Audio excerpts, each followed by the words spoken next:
स्वागत है आपका हिंदी मस्त मूवीज चैनल पर। आज की मूवी का नाम है ब्लड रेड स्काई।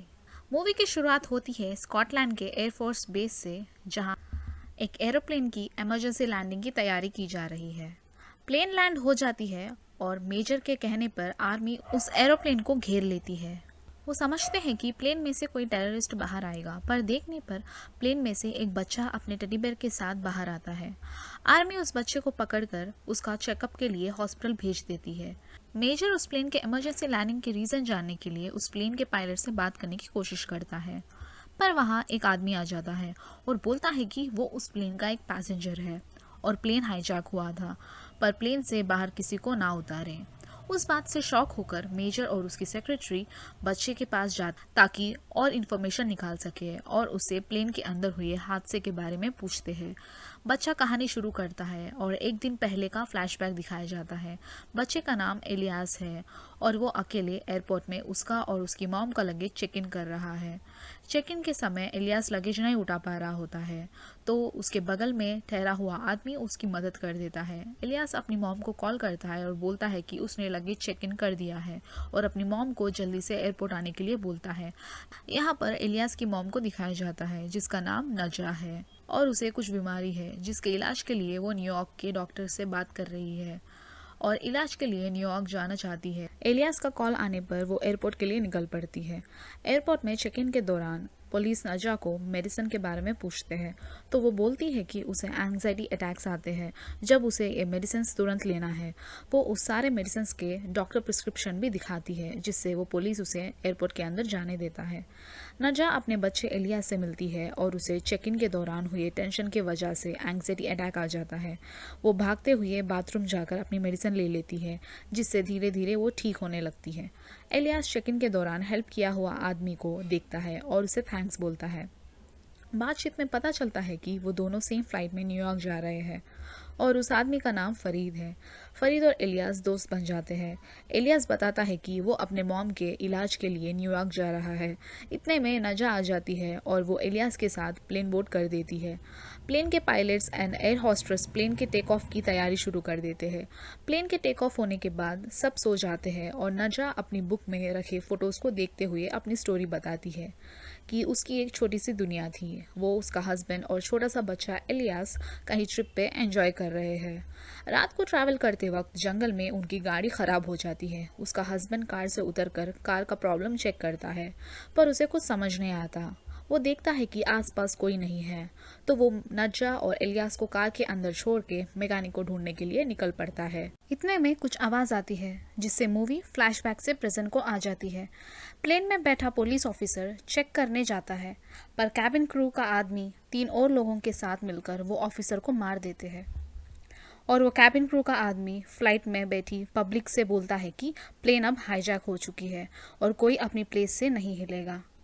पूरे पैसेंजर्स डर जाते हैं और शॉक में रहते हैं कि कैबिन क्रू का एक आदमी ही हाईजैकर है।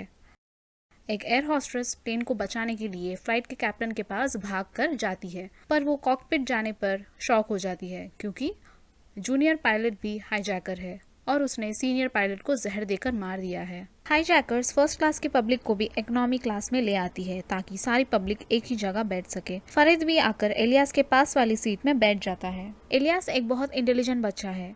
वो प्लेन सीट में रखे मैनुअल को पढ़कर बोलता है कि बाथरूम के आगे फ्लोर में एक दरवाज़ा है जिससे वो प्लेन के नीचे वाले हिस्से में जा सकते हैं। यहाँ पर कार्गो लगेज रहता है, वहाँ पर वो सेफ रहेंगे। नजा इलियास को बोलती है कि वो बहुत डेंजरस प्लेन है और ऐसा ना करें, पर इलियास हाईजैकर्स को चकमा देकर उसे अंडरग्राउंड दरवाजे तक भागकर पहुंच जाता है। इलियास को बचाने के चक्कर में नजा उसके पीछे भागती है, जिससे वो हाईजैकर्स उन्हें देख लेते हैं और नजा को शूट कर मार देते हैं। मरते मरते नजा को अपना पास्ट याद आता है कि वो अपने हस्बैंड और इलियास के साथ ट्रैवल कर रही है, तो उनकी कार ख़राब हो जाती है। उसका हस्बैंड मैकेनिक को ढूंढने के लिए जाता है, पर बहुत देर तक वापस नहीं आता, तो नजा खुद छोटे से बच्चे इलियास के साथ उसके हस्बैंड को ढूंढने निकल पड़ती है। पूरे एरिया में बर्फ रहने के कारण वो उसके फुटस्टेप्स को ट्रैक करती हुई एक पुराने घर के पास आ जाती है। वो घर के अंदर देखती है कि ज़मीन पर बहुत खून पड़ा है और ऐसे लग रहा है जैसे कि किसी को ज़मीन पर घसीट कर ले गए हो।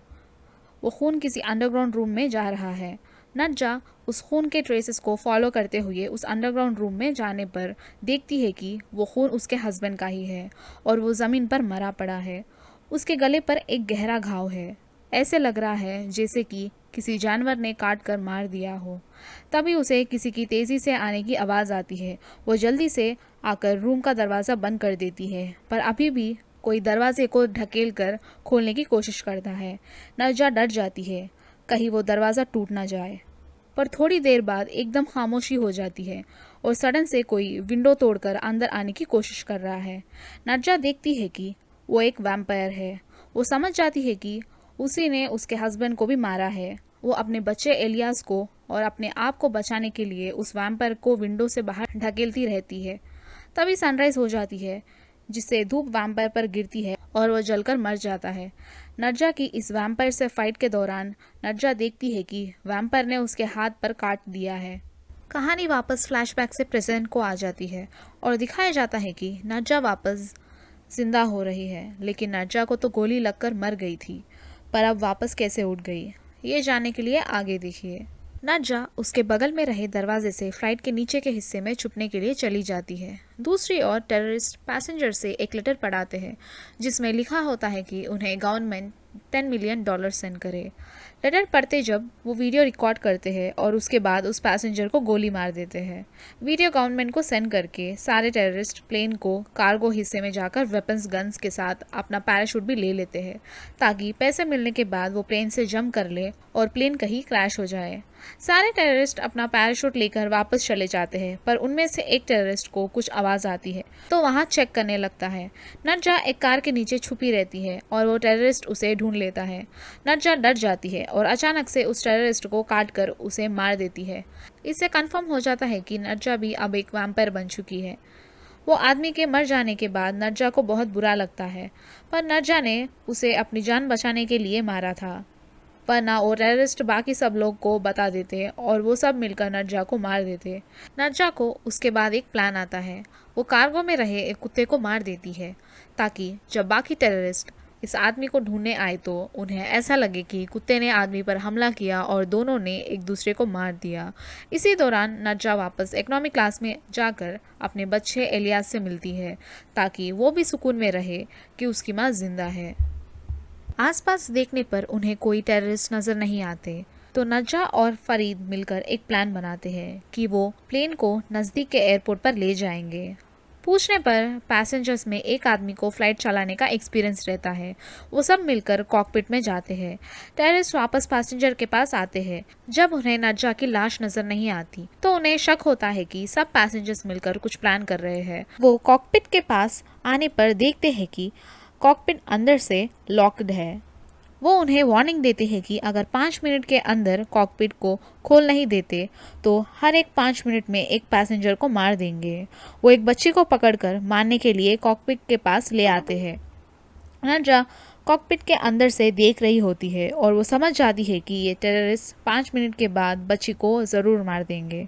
जैसे ही 5 मिनट होने ही वाले रहते हैं कि नर्जा अपने वैम्पायर के रूप में आकर एक टेररिस्ट को काट कर मार देती है। ये सीन देखकर बाकी के सारे टेररिस्ट डर के अपने आप को बचाने के लिए प्लेन के कार्गो के हिस्से में भाग जाते हैं। नर्जा देखती है कि वो बच्ची उसे देखकर रो रही है, जिसे नर्जा वापस कॉकपिट में आकर रोने लगती है, क्योंकि वो लोगों को मारना नहीं चाहती। वो अपने वैम्पायर रूप को पसंद नहीं करती। एलियास उसे समझाता है कि बस कुछ और दिनों की बात है, तब वो न्यूयॉर्क पहुंच जाएंगे तो उसका इलाज हो जाएगा और वो वापस ठीक हो जाएगी। एलियास के इन बातों से नर्जा को अपना पास्ट याद आता है कि कैसे उसके हस्बैंड के मर जाने के बाद उसने कितने परेशानियों का सामना किया था और वो अपने आप को जिंदा रखने के लिए कैसे खून पिया करती थी।